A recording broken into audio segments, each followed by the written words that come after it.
अस्सलाम वालेकुम friends, welcome back to my channel Laiba health tips. Friends, आज मैं आप लोगों के साथ दही से बालों को घना बनाने के लिए एक बहुत ही बेहतरीन मास्क के बारे में बताऊंगी। फ्रेंड्स, आज मैं आपको बालों के लिए बहुत ही बेहतरीन मास्क के बारे में बताऊंगी जिसके इस्तेमाल से आपके बाल बहुत लंबे घने होंगे, नए बाल आएंगे और गिरना बंद होंगे।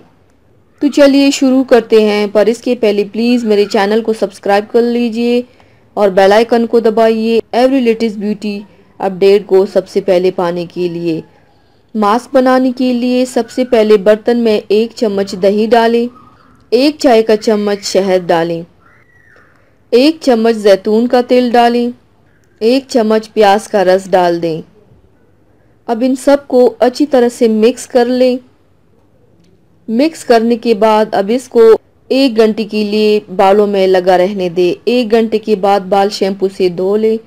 हफ्ते में 2 बार ये मास्क लगाने से आपके बाल काफ़ी अच्छे हो जाएंगे, गिरना भी बंद होंगे इंशाल्लाह। तो व्यूवर्स, थैंक्स फॉर वॉचिंग। मेरी वीडियो को लाइक और शेयर ज़रूर कीजिएगा।